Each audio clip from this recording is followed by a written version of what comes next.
I was on Reddit, and on the subreddit "Data is Beautiful," they're showing the spectrum of all. Data. Go on. Data is beautiful. Oh yeah, I know Data is very beautiful. Go Yeah. on. They're showing the spectrum of the classic Disney films against the live adaptations, their IMDb scores. Mm-hmm. And I think the first one was the one with the Bare Necessity song. No, Jungle Book. Jungle Book. Yeah. And you can see the IMDb scores are really close to each other. And then Okay. the further along you go, they get further and further apart. And then you have Mulan. The classic one is like 7.5, and the live adaptation is like at 5. Just showing you the spectrum of how much worse they're getting. Well, because they're just pandering now. You know, like before. Oh, so what I originally heard when studying copyrights in school is that the reason why the Disney films are being remade is because they need to renew their copyright, right? Like they have to make a new Disney film within this franchise every so often, or else they lose the rights to the film. And so I think that was a part of it. And, you know, another part of it was like cash grab. Did it have to be films Yeah, to remake the copyright? I'm pretty sure because you can't go off of merchandise. I guess I don't know the stipulations behind that. I feel like they could have done something easier that can get them just as much of a profit instead of these damn movies. But I mean, they're succeeding so far, Yeah. except for Mulan. Yeah. Well, what I was going to say was, so if with that in mind, if that's like their main goal with these, and then, you know, of course, to kind of revitalize the love for that Disney magic, you know, you could, I feel like with each attempt, a little bit of the effort is lost, you know, Yeah. because originally it was just like, all right, well, if we have to do this, let's make sure that we do this right. And now I kind of feel like the general feeling is, okay, well, what's going to be the next live action remake versus we have to make this live action remake in order to continue to hold the rights to it. Yeah. And when was the last time they actually released a original animated film? Oh, Disney? Yeah. Frozen 2 just came out, what, last year? I guess that's true. One that isn't a sequel. I'm pretty sure. When did Moana come out? Oh yeah, Moana. I love that movie. See, I still need to watch it. See, from time to time they get something right. Yeah, I mean Disney's an evil company, but they get more right than they get wrong. Honestly, let's be real. Like Disney sucks, we all know. And wait, did you say they get more right than wrong? Yes, I think as of late, I don't think so. Just saying. Okay, that's fair. But I think in general, you know, Disney, not only do they have the ability, but they do take the charge in forerunning like diversity in films and like animated films and stuff, and anything of that nature, like anything groundbreaking in animated cinema, I kind of feel like comes from Disney or Disney related properties, kind of like Marvel or Pixar, because they have the ability to, which is why I say they get more right than they get wrong. I mean, I don't see any other animated films about someone from the Polynesian Islands. Yeah. Yeah. So, I mean, yeah, that's true. Someone would make the argument. It's like, oh, they're just trying to please everyone. Oh no, yeah, that's definitely true. But I mean, those steps have to be taken, right? That's very true. Yeah, like of course, yes, they're a Black Little Mermaid is pandering to the black audience, and it's in some ways a shameless cash grab. But at the same time, we still need the diversity. So just let it happen and just judge it as a film. Exactly. Yeah. And then if it starts happening too much, then you can start poking holes. But you don't want to start poking holes before the diversity is even out there. You know, you want to have it gain momentum, and then that way we can have strong, solid films where the ethnicity of the protagonist does not matter because we have a mixed bag of US. Yeah, and that's a big deal right now with the Mulan film, which is super controversial. And I was just making my own point on it because it's don't go see the movie. Yeah, is my point. Yeah, exactly. No, for one, aside from all actors and actresses, I believe it was just her, the main actress. That was all about that pro Hong Kong police brutality shit. Yeah. Oh, well, how could she even get away with that? How did Disney let her get away with that?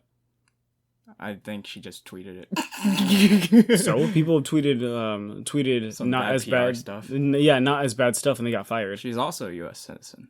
So some people have tweeted. Okay, look, there's I forgot his name. Here, Chris.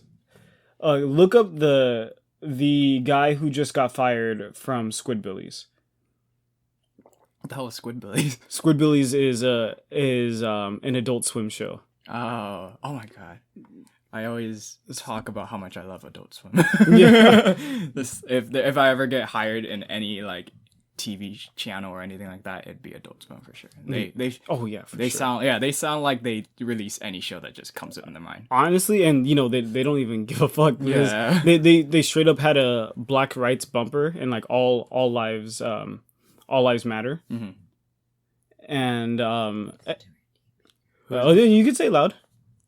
Stuart D. Baker. Stuart D. Baker. Okay, so Stuart D. Baker tweeted out some anti-BLM stuff, and he just got straight up fired.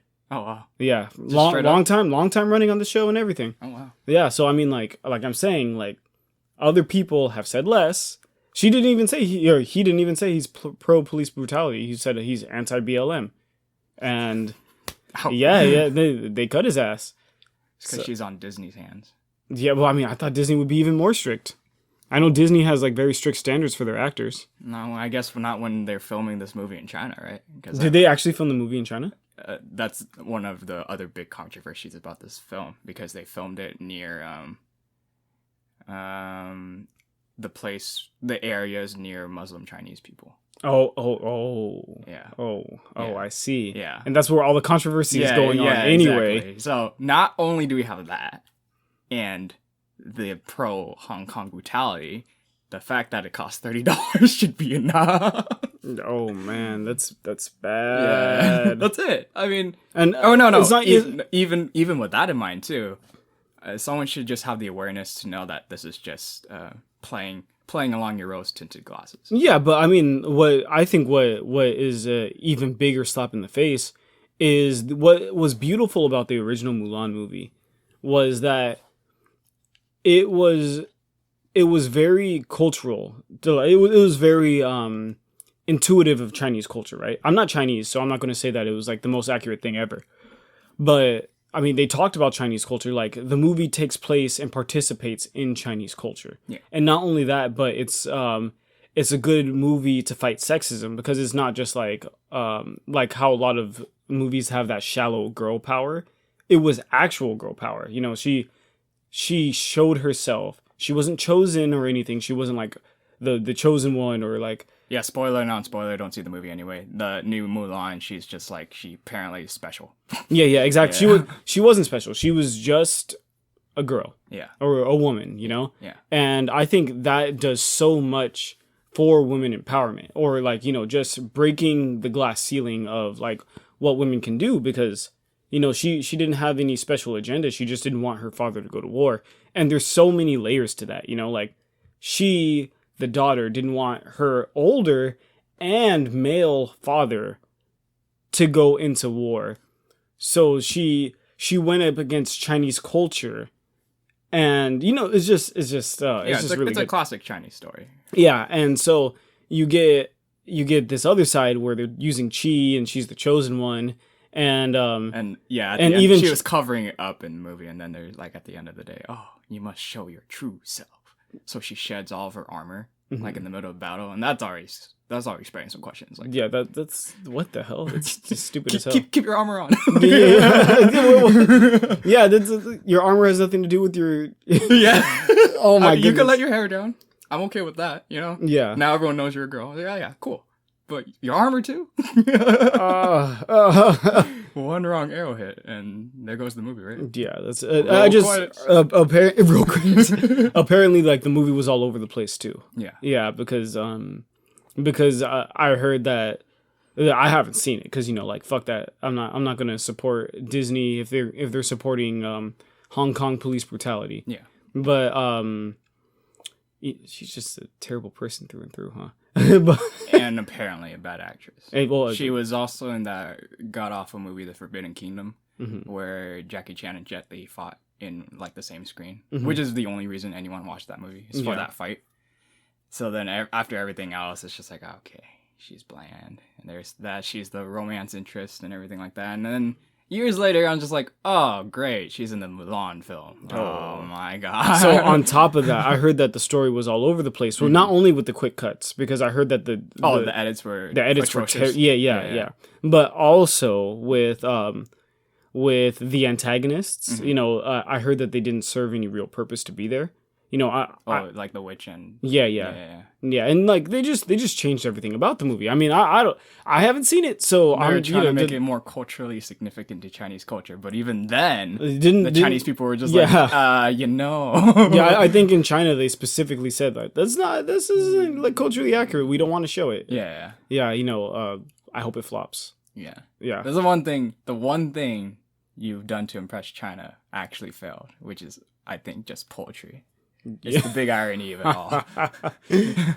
Everyone wants all the money, but yeah, I feel strongly about that film, and I'm so glad not a lot of people are watching it. Yeah, I mean, and even you know what's even worse, like another layer to it is if people do participate in this paying $30, it lets Disney know that they can get away with people paying for their streaming services, and then adding another paywall to stop movies. Which will make all the other streamings more competitive. Oh yeah, at the end of the day. Oh yeah, that was another reason why. Don't touch my anime. Yeah. Because if if I have to do another paywall, cause I'm already suffering with this monthly payment, man. Like I got a house and home. Yeah. I got a mouth I have to feed. Yeah, man. With those... I got staff I have to pay. How much is Crunchyroll a month? Crunch. Shit, I don't know. I'm not paying. I'm just getting off the top of my head. It's like $12.99 or $15.99. One of those two. One meal out of the month that you could have gotten is going to streaming services. Yeah, exactly. Yeah, I have to pick and choose. I choose one day out of the month where I don't eat dinner. That or roast chicken. Yeah. It's like, oh, kids, you're not eating today. Why? Because you're watching Naruto. It's just like, yeah, I can feed you that one time a month, or we can watch Dragon Ball together. Yeah. And wish you ate while eating. Yeah, well, I mean, okay, so I think anime is a good family bonding experience, though. Mm-hmm. So I mean, I'll take missing a meal to bond with my family over anime, I guess. What's the big appeal about Japanese cartoons versus American cartoons that people like so much? Well, like anime versus American cartoons. Well, anime is more serialized versus episodic, or how so like the story isn't, because in American cartoons most of the time this is actually the mold starting to break a little bit, but American cartoons tend to be more episodic, right? Yeah. Where you have SpongeBob dies in this episode, next episode he's A-okay. Yeah. Versus anime is more serialized, in which you get your arm cut off in this episode, next episode person's arm still cut off. You know, it's more of a story, and I kind of feel like with obviously I'm biased on this one, but with anime they trust their audience a lot more. Very indicative of Japanese culture, and very similar to old school cartoons, because old school cartoons trusted their audience to take subtle nuances and run with it, versus new school cartoons, they don't really trust their audiences to know anything that in depth. They have to kind of throw all the information in your face. But not only that, with American cartoons, they tend to be dumbed down as well, because the rating system in the US gets more strict every single year. Like kind of like how they showed nudity in Airplane, which is a PG movie back in whenever Airplane came out. Yeah, and now, I mean, if you couldn't even imagine seeing nudity in a PG movie. Yeah, it's like a bikini makes it PG-13. I've always wondered about that, though, because with anime, it's like I am a sucker for romance, and I love romance animes to death. But there's something about there's something about what I think about when it comes to animation, and basically the big point of animation is to draw up something that you can't really see or want to imagine. Yeah, it's a new creative medium. Yeah. And it's just like, well, you don't really do that in a romance, essentially, if you really think about it. Yeah. But it's just so much better than watching a American romance film, compared to like just this romance anime, which for some reason just pulls me more. I think there's a lot of layers to that in just my professional opinion. Your anime watching opinion. Yeah. My anime watching and script writing career and writing opinion. But I showed this guy the My Anime List top 100 animes, and he's seen 90% of that. No, but in what is different from like American romances and in a lot of Japanese anime is I'm sounding like a fucking weeb. But you already did since podcast episode 1. Okay. So what's different is in American culture, a lot of film and romance is centered around the attraction, right? You know, you have like those Disney romances, love at first sight, because like they saw the person, they were hot as fuck. Or you have those really big romances where it's just like the person is attractive, like 50 Shades of Grey. Person is attractive and he's a stalker, but like the reason that it's okay is because he's attractive. And and you know, like you have one of my favorite genres, rom-coms, which I think is a little better because it's like these two characters are forced into a situation, which makes them develop love. But a lot of it is based off of the physical attraction here in the US. You know, you're taught that like even Beauty and the Beast, let's say for example, you know, they teach you like literally the movies, the cop out ending. Literally the movie is trying to teach you that it's about what's on the inside that counts. And then pops a prince. and then so like for her reward for caring about the inside, they make her husband handsome. It's just like what's the point? You know, like you should have gone the Shrek route and like just had her love him for like who he is. Yeah, and even in Shrek, like they're all like fucking bashing on Lord Fuckwad. About how short he is, which is fucking hilarious. But I mean, like it misses the point of the movie too. Yeah. But in a lot of the anime that I've seen, you know, most of the attraction is based on mutual experiences and growth of characters. You know, it's not like, oh, I think that this person is really hot or whatever.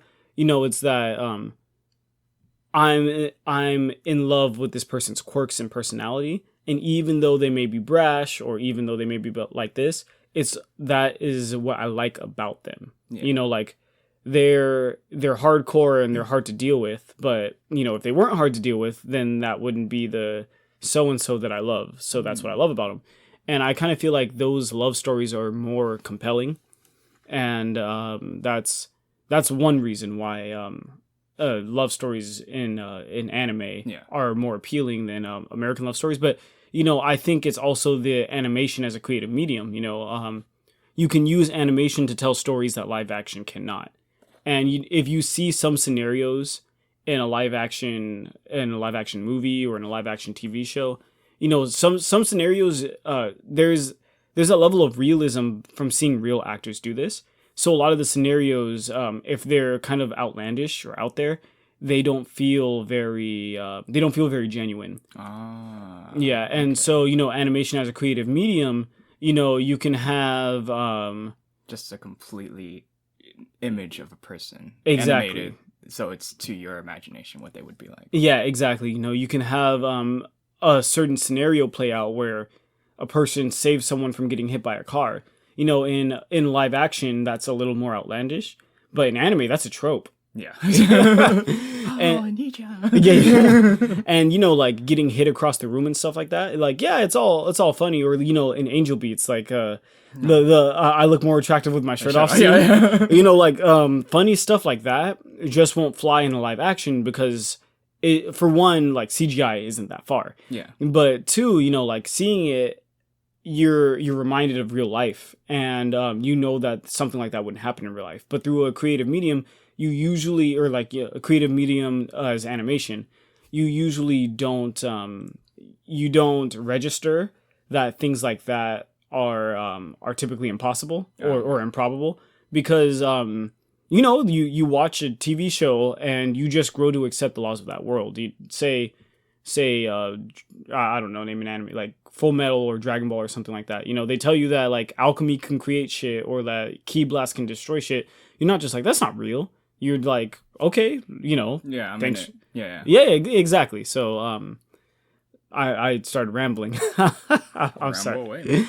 Yeah, but I think that's the two main reasons why an animation medium, or in particular anime, is more appealing for even romance, than live action American TV shows. Yeah. Wow. I learned a lot right now. Yeah. Because I mean, with romance American films, I hate a lot of them. I really do. Because they don't fly with me. And the funny part where you said rom-com and you put them into a particular situation, they're pressured. And my favorite romance film in that aspect is When Harry Met Sally, because they are placed in a funny situation. Yeah. Yeah. So. I know Chris likes the what movie is it? I think there's a rom-com that Chris likes. I guess I'll ask her after the podcast. What was it about? It's about two parents. The parents died, and the two best friends. Oh yeah, I see that. Their two best friends are both godfather and godmother of their kid. So the two best friends have to move into the house and take care of the kid. Oh my gosh. Yeah, and so like obviously the two best friends don't really like each other. Yeah. But then like they end up to grow to love each other because of the family. Yeah. And like I just like rom-coms, honestly. Like what's another one that I really like? Forgetting Sarah Marshall is one of my favorite rom-coms. Damn, I haven't seen that one either. Oh yeah, Forgetting Sarah Marshall is a good one. Okay. Yeah, it's basically, I'm not gonna ruin this like Mulan because because you like it. Yeah, I actually like it. You would recommend it. Yeah, it's just about a guy who's dating a celebrity. Oh, nice. And she breaks up with him. Oh, not nice. And then, and so he goes on vacation to Hawaii To forget about her, Oh. and he ends up running into her, like, staying in the same hotel. Yeah, it's a great movie. Dang. But I think one thing that American media really pushes, since we're like on the topic of relationships, is that one thing that they really push is that family is more important than like friendships, right? Oh yeah. Or that your relationships are more important than your like your romantic relationships are more important than your familial relationships. And I kind of feel like that's not necessarily something I agree with, but like just hear me out. Like I do feel like, blood is thicker than water in most cases.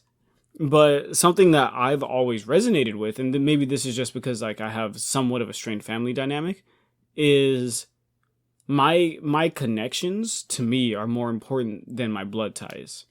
And I've always thought of if you have more experiences and more loving and care with friends, your family can stab your back in an instant, but you're expected to forgive them because of blood. And I feel like there is a level of that where you have to forgive them. Mm-hmm.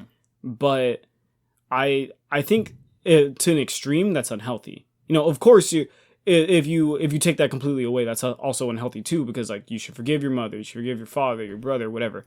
But I don't necessarily agree with the wholehearted truth of family being stronger than or family being expected to be closer of relationships are more important than friends, I guess. Well, I've heard the back end of the argument the other day, actually. So this is a perfect topic to put up. But I heard that with families being closer, and the reason why their familiar relationships are so close to each other is you're born into obviously two parents, right? Yeah. And the thing about that is you were bred into a playground of morality. So you do what you need to do to figure out what makes people tick, and the first people to give you a chance to do that are your parents or your siblings. Oh, I see. Yeah. So in that regard, that brings familial bonds so much closer because you did everything first with them. Okay, but I'm going to even take that a step further. Your parents also have brought you into this world. Yeah. Your parents take care of you. Mm-hmm. You know, your siblings are. I guess I would be fighting more so for siblings versus friends, but you know, like your family has provided for you when you could not provide anything for yourself, and your friends. There is impossible for them to go that far. Yeah. You know, your friends cannot create life for you. Your friends cannot nurture you for 18 years or sometimes less, but you know what I mean. Yeah. And pay your way like for all of your meals through school and stuff like that. You know, that's not what I'm arguing, because I understand that your parental relationship is expected to be stronger than friends. However, let's pose a situation like I always do. Let's say you have siblings and you have your best friend. You see your best friend every single day. You guys are together through thick and thin, you know, since maybe like 4 or 5 years old, all the way until your late 20s, early 30s. And your sibling is also there every single day. But your sibling, other than the fact that he's your sibling, he does not do necessarily anything for you. You know, we have friends that have strained relationships with their siblings, right? Of course. And you know, so in that regard, you're still expected for your brother or sister to have a closer relationship than your friends, you know. But I think that I have close relationships with my friends just because I don't see my brother and sister very often. Mm-hmm. You know, I don't my friends have always been closer because like I said, my family dynamic is strained. So I've always just looked as connections, like just as that, you know, my friends are the ones that want to be around me. Mm-hmm. And I get that other people want to like or have those familial bonds because of the time spent with them. But I'm telling you to take that factor out, and I wonder like if spent the exact same amount of time, is one actually more important than the other? Mm-hmm. Yeah.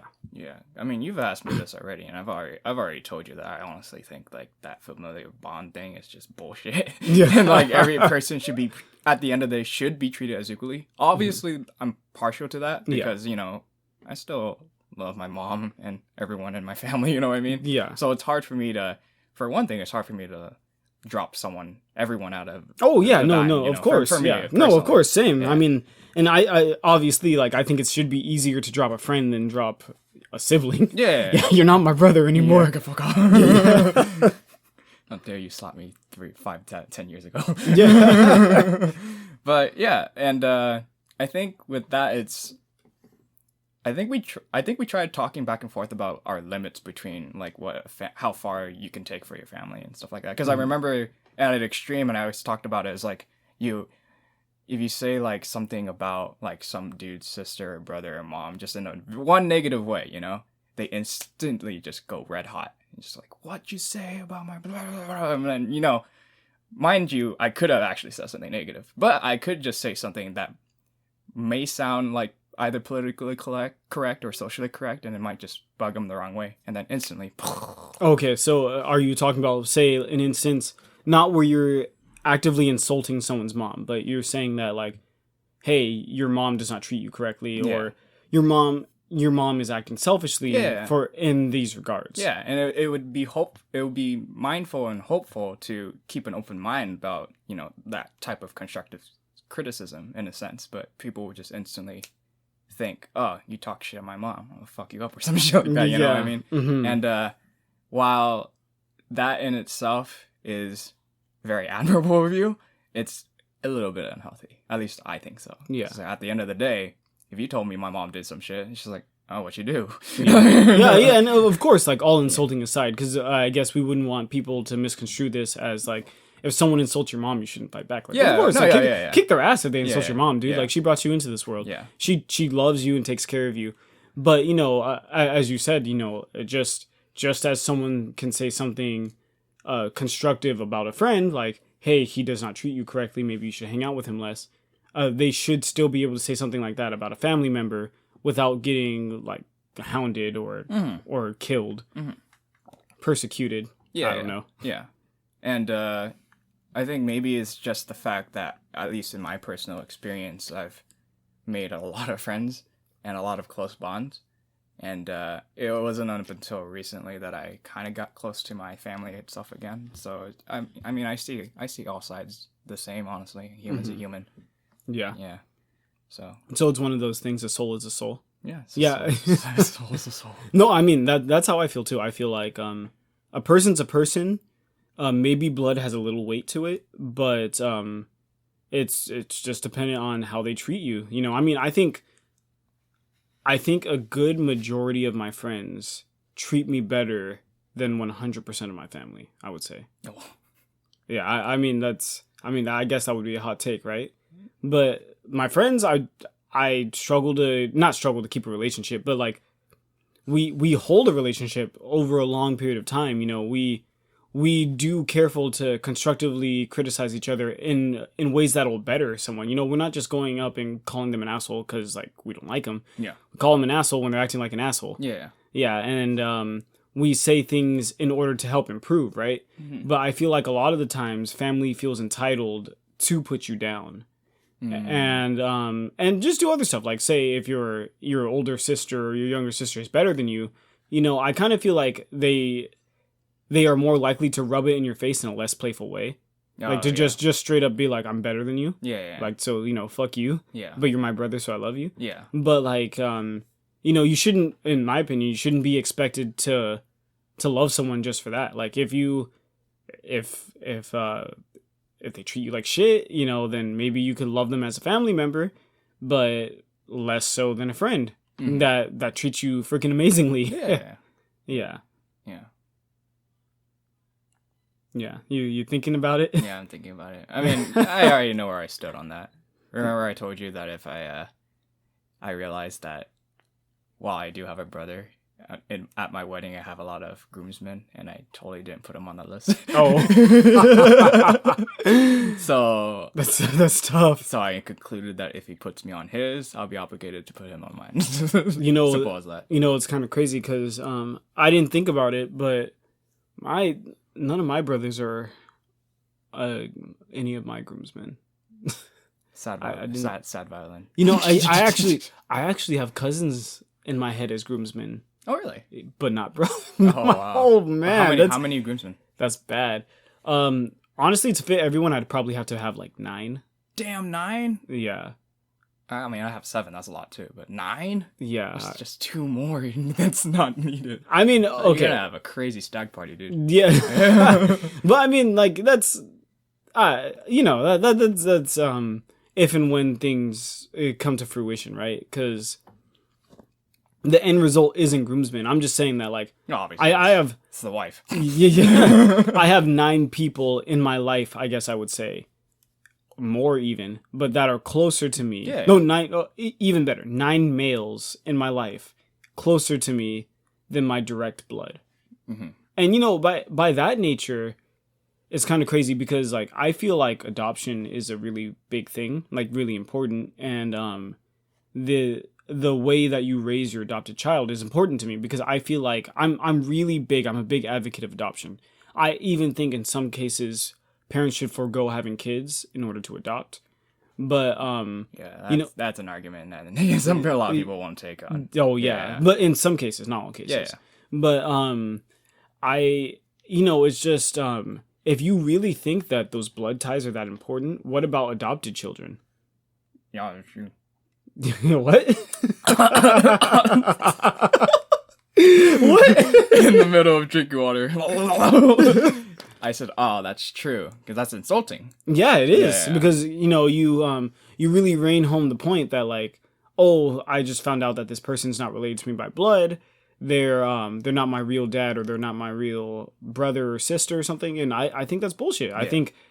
I think your brothers, your sisters, your mom, your dad are the people that raised you, the people that spent time in this house. Yeah, and you know, like I said before, I expect people to have a closer relationship with their siblings, but that's just because they spent more time and they've had more experiences with their siblings. However, what I'm arguing is in a case where you have spent more time and have more experiences with your friends, versus those said siblings. Mm-hmm. Like, what if someone's a blood sibling, and they treat you like shit and you only see them once a year? Mm-hmm. You know, I kind of think, I kind of think that it's more important to have a better relationship with those friends rather than say like, oh, you know, my sibling is more important. Yeah, that's so real. But I'm also an advocate for adoption. I'm going to do it before I die.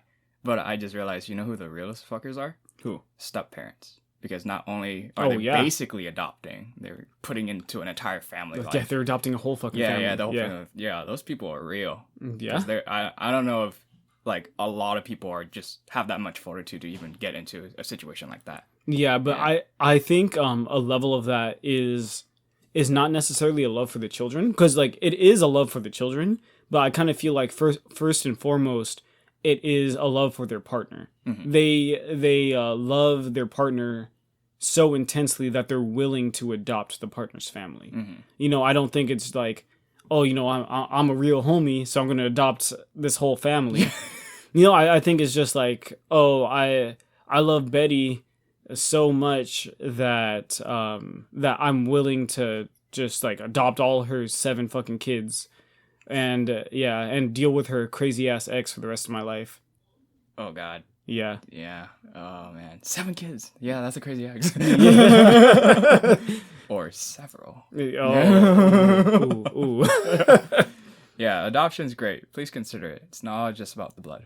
Yeah. Well, I really want to, because now that I'm thinking about it, I want to bring home that point. You know, when I was working at the school, I talked to adopted kids, you know, and it's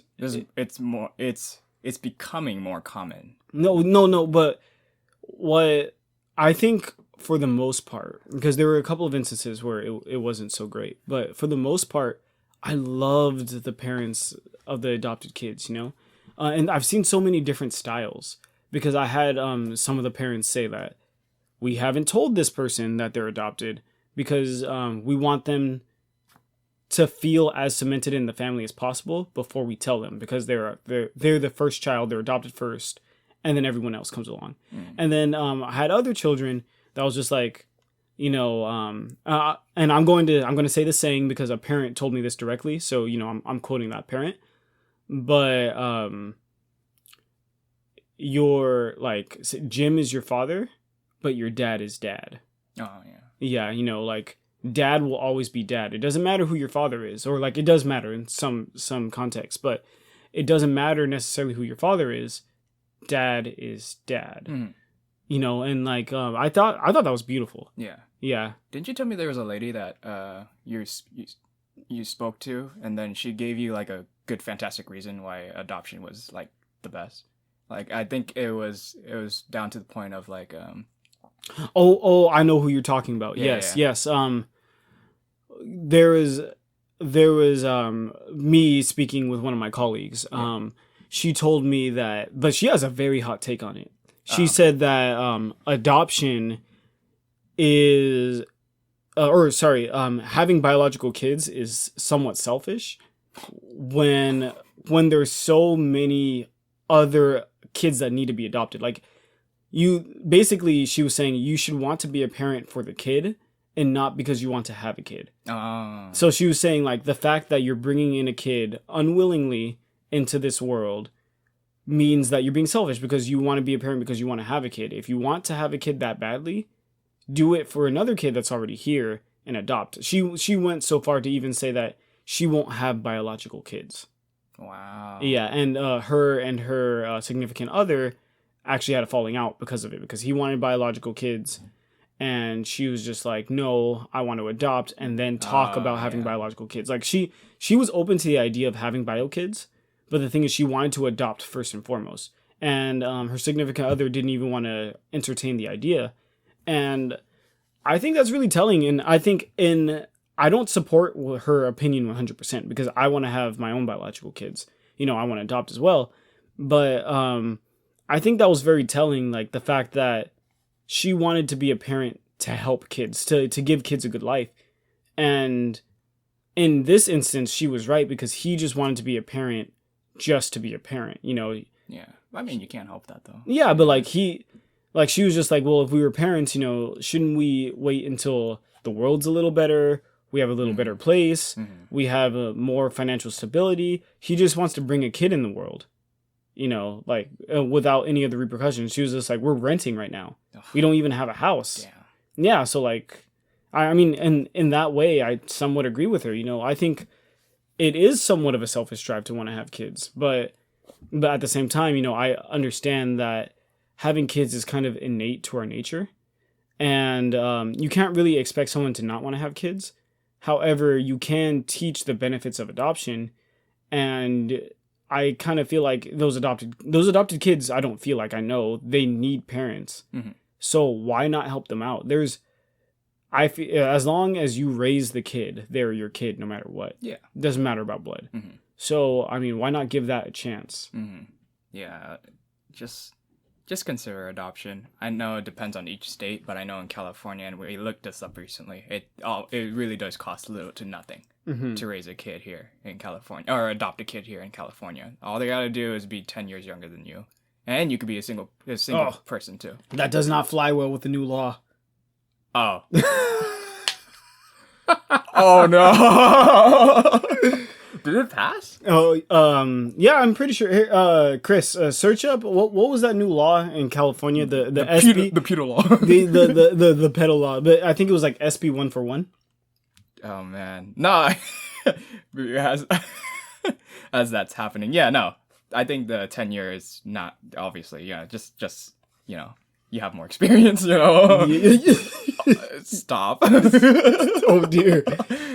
Yeah, and you could be a single person. It doesn't have to be a dual parent thing. I think the optimal would be two parents. Because you're being put on a list for candidates and stuff like that. And then they would have to check your living condition for about half a year, I guess. Oh, okay. And then as soon as that's done, adoption. Yeah, so I mean, and even the state will even pay you, right? Yeah, exactly. Little to nothing. I think it's like, what? Maybe $1,000 down for like maybe the application process or something like that. And then you end up making more than that. Yeah. Please tell us. So did you find something, Chris? Yeah, but you guys already talked about it. Oh, whoa. So what's the name of the law, first and foremost? It doesn't say. Oh, okay. So, and what? So, because I'm just trying to think of the name of the law. So, what did you search up, and what do you have? It's just saying that under the law, while it is illegal for an adult to have consensual sex with a teenager between 14 and 17 years old who cannot legally give consent between the two, does not require the offender to be listed on the state's sex offender registry as long as the offender is within 10 years of age. Okay, yeah. Okay. So that works. Yeah, I mean, that doesn't. I mean, like I see where they're going with it. Honestly, they have to be within. They have to be a teenager within. Okay, but makes sense, everybody. Yeah. I do not. I'm going to go on record and say I do not agree with this law. However, it's SB 145. Oh, 145. Okay, thank you. That's what I was. Okay, so SB 145. I do not agree with this law. However, I understand where the meaning behind the law came from. And before you skewer me for being like a pedophile supporter, here's how I look at it. Obviously, it would be better if it was a 5-year gap and not 10. But let's pretend it said 14, 17, right? Yes. Okay, so let's pretend the child is 14 years old, right? Fresh in high school. And she was dating someone that was 19, like right out of high school. Yeah. That's still against the law. With this law. Yeah. That's still against the law. He would still go to jail. But as a stupid, dumb teenager, he would not have to register to be a sex offender. Because in his eyes, he saw someone that was around his age, like they were both teenagers. They'd made some stupid mistakes. He went to jail for it. But like the fact that it doesn't follow him around for the rest of his life. Like, I understand.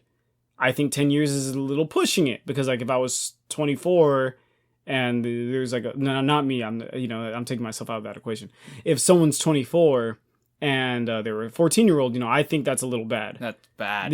That's bad. Yeah. I think 5 years would be a good amount. I don't agree with the law, but you know what? I'm not going to draw attention to the law and take away attention from all the other shitty crap that's happening this year. Oh yeah. 196,000 COVID deaths. Aw. And people are Almost focusing 200,000. almost 200,000. Yeah, that's like what 65 9/11s. And people are fucking focusing on a law. One that and one 9/11 that happened. Oh yeah, but it's 9/11. So Yeah.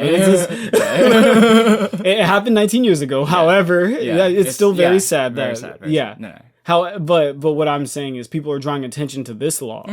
And not the fact that there is like a 9/11 happening every couple of days from COVID deaths. Yeah. Yeah. I think I had a someone asked me not the other day, but that these numbers are just so like you can't say age is just a number because that's just bad in itself. You know what I mean?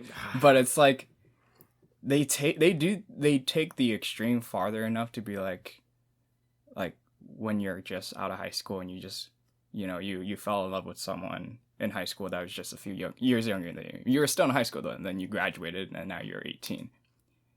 I've heard someone say you should just not stop dating them. No, really? Yeah. And I'm just like, we've gotten to that point now. Okay. So here's how I feel on that. Yeah. I feel I think it's super fucking creepy if someone is 30 years old Yeah. and being hit on by a 17-year-old, right? Yeah. And the person is like, come back next year. I think that is terrible. Come at me. I don't fucking care. Come at me. You know what? Yeah. We implore you. yeah. Please, I believe that you should stay to around your age range. I know love is blind. However, please be a decent fucking human being. The fact that you're saying like come back in a year means that you still have eyes for this underage person. Yeah. Yeah, and you're expecting you're kind of like grooming them, or like you're expecting them to, once they're of age, to come back to you, and I just think that's wrong. I think that you should try to keep your attractions to around your age range. Of course, the older you get, the bigger the range will get. Yeah, like that unnamed Instagram that I told you about, and they were talking to some chick, and they're just like, "Oh, you're just not 21 yet, but in a year, you want to go on a date?" And she's just like, "Yeah, I'm down." Oh, that's like, so damn. bad. I was like, No, I think that's terrible. But with that being said, the opposite is true. I feel like if you're 17 and you're dating a 14-year-old. And then like she turns 15 and you turn 18, yeah. Like I don't think you should have to break up, because your relationship was built and established naturally. Like it happened through school. I'm assuming you didn't just like go out and start creeping, but like it happened through school. It's the age range isn't big enough for me to justify pedophilia. Yeah, and I kind of feel like that's where that law stands.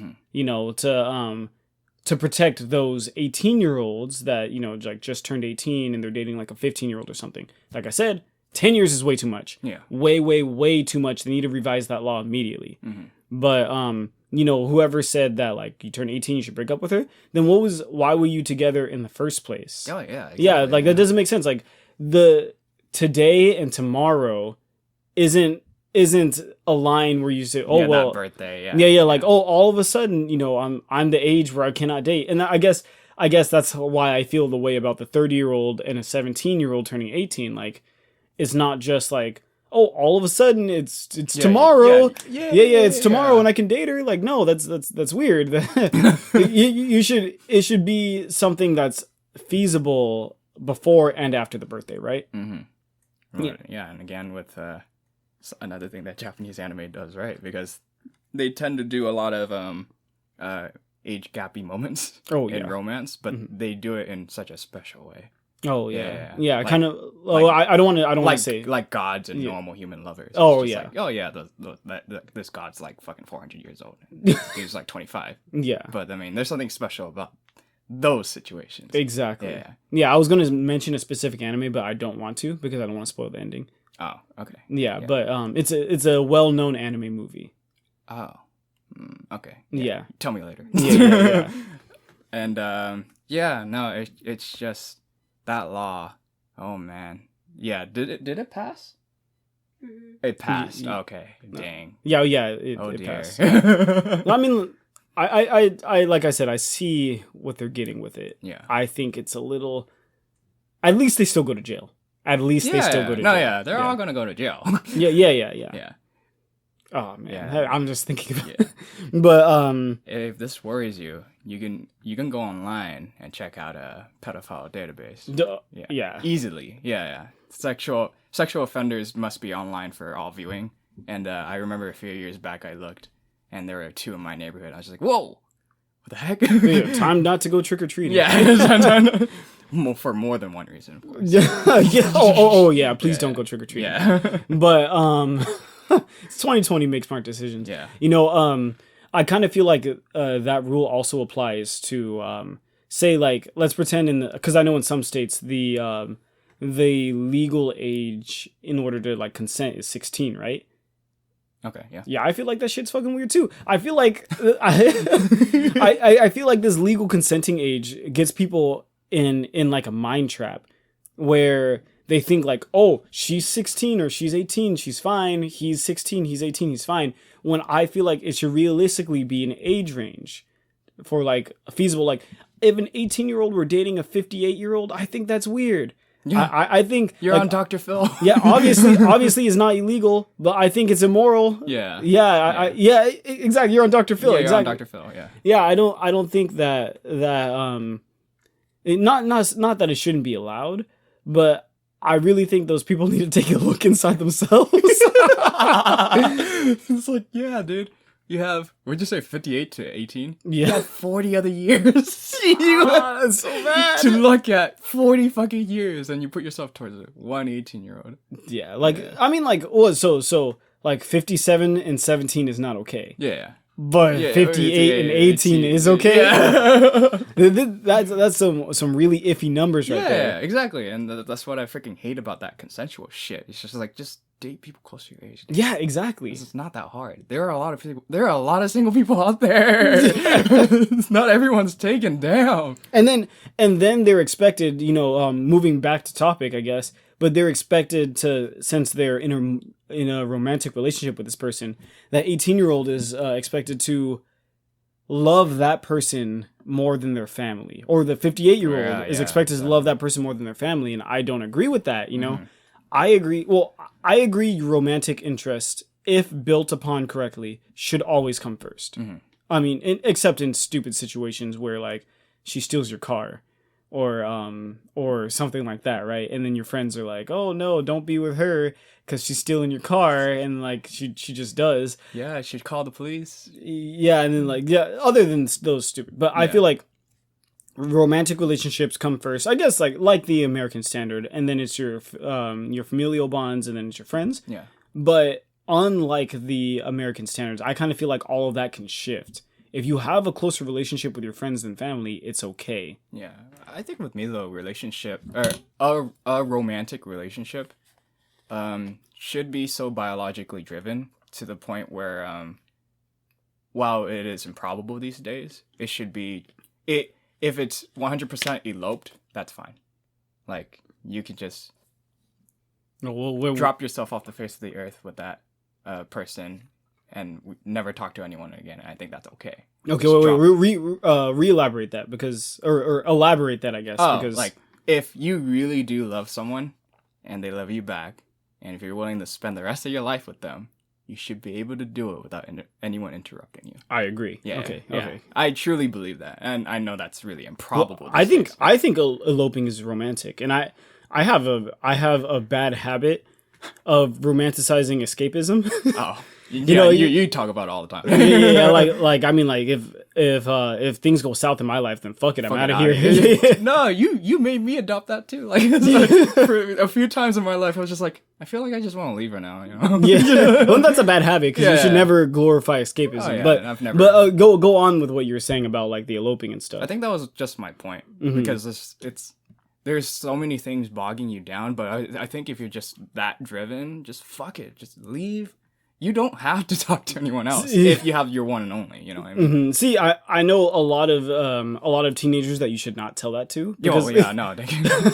This is not related to them. Yeah, well, I mean, I actually don't know a lot of teen. Oh, actually, I do. Like family members that are teenagers. Yeah, don't tell them this. Yeah, exactly. So, I mean, I think that was just my point. So. Yeah, but I mean, and I agree with you. But, I also think that, like I said, it's a give or take because if you love someone that much, but let's say you have a friend that's stuck with you through thick and thin, you're not necessarily that you're obligated to stay with that friend, but I think that it would be selfish to think that you can just drop off the face of the earth without like letting them know.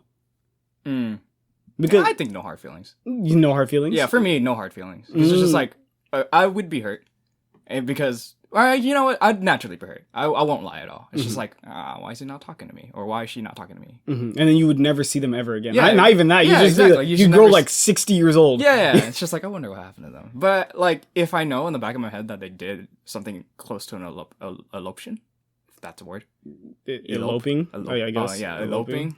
Then that's fine with me. No hard feelings. Yeah, simple.